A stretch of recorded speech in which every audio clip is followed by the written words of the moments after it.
Chapter 7, Bad Dream, Good Idea. Wednesday night I had a dream. I was in a cage, a little wire cage in a room.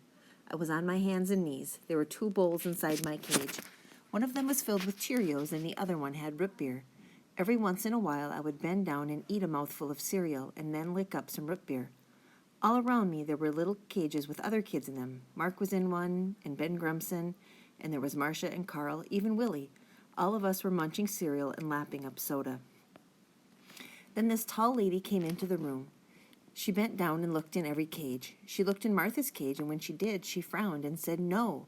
Then she looked in at Ben, and she frowned and said no. She looked into every cage, and she kept saying no, no, no. Then she bent down and looked into my cage, and she smiled and said yes. And she opened my cage and put an orange dog collar around my neck, and she held out a fig Newton and said, "Good boy."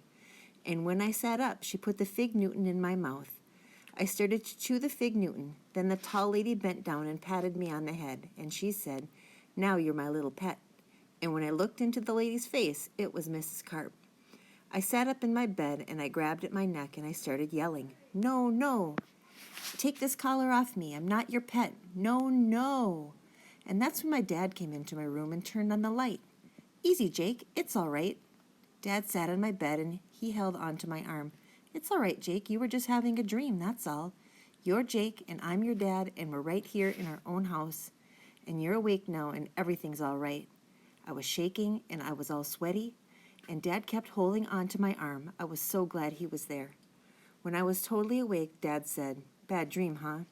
I nodded. "Yeah, a nightmare." And I shivered. Then I said, "Dad, were you ever a teacher's pet?"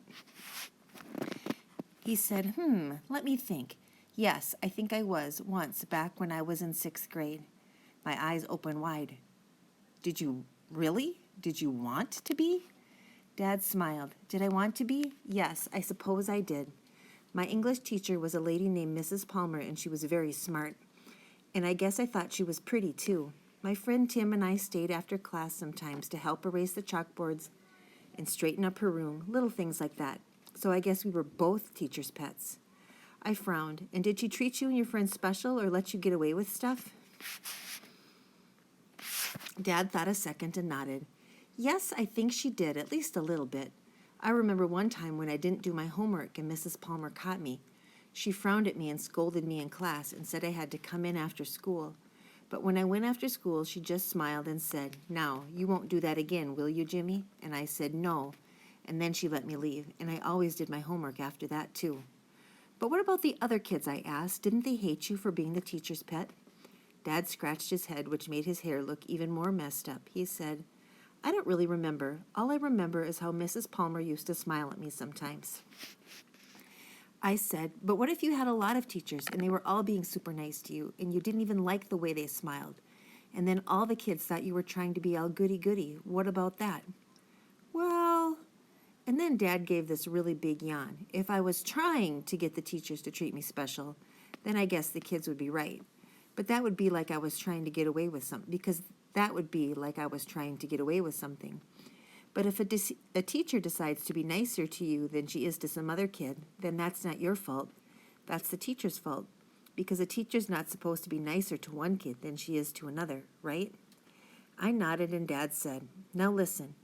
You lean back on your pillow and shut your eyes and go back to sleep, all right?" And he pulled my covers up under my chin and kissed me on the cheek and then got up and shut off the light.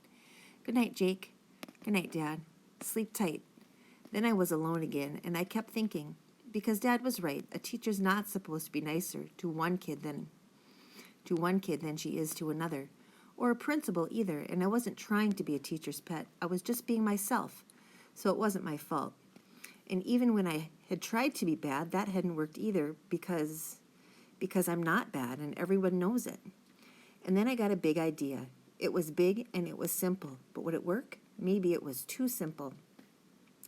There was only one way to find out, and only one place too, and that was school, on Thursday.